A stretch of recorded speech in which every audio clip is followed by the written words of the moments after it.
Salut tout le monde, aujourd'hui on se retrouve pour une nouvelle vidéo pour vous montrer comment faire l'effet rapide et lent sur Final Cut et vous pouvez aussi le faire sur iMovie, Filmora, etc. C'est à peu près la même chose parce qu'il y en a dans les commentaires qui m'ont dit comment on fait pour faire l'effet rapide, tout ça, tout ça. Donc aujourd'hui je vais vous montrer et pour ceux qui n'ont pas Final Cut, c'est vraiment presque pareil sur les autres logiciels.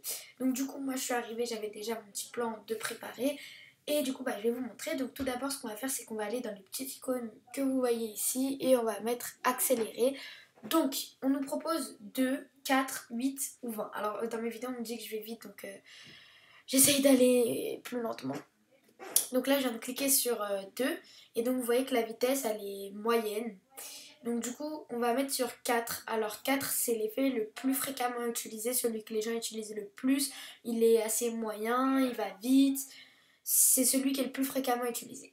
Ensuite, on a le 8 qui est pas souvent utilisé ou qui est utilisé sur des vidéos d'à peu près 10 minutes. On va mettre ça pour que ça fasse vraiment plus rapide.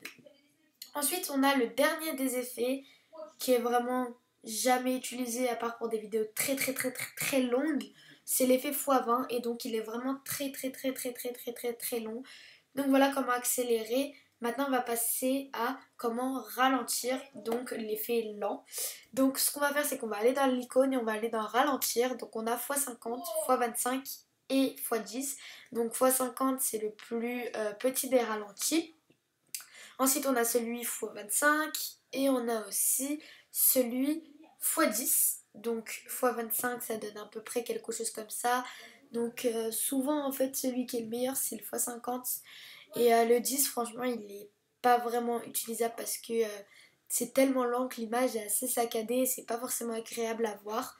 Donc voilà. Ensuite, je viens de vous montrer sur iMovie, donc pareil, j'ai déjà ma bande son et on va aller du coup dans la petite icône qui est juste ici et on va aller dans rapide. Ensuite, pareil que sur Final Cut, on a x2, x4, x8 ou x20.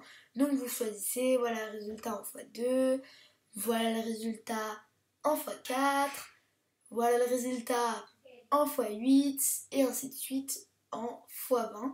Donc voilà, et pour ensuite ralentir, je vais cliquer dans lent et pareil, comme sur Final Cut, on va venir mettre x10, x50, etc.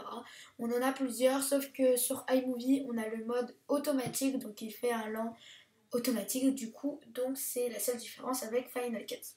Donc voilà, j'espère que cette vidéo vous aura plu. N'hésitez pas, si vous avez des questions, me poser en commentaire et je ferai des vidéos pour vous expliquer comment faire tel effet. Donc voilà, et je vous dis à très bientôt pour une prochaine vidéo. Bye bye!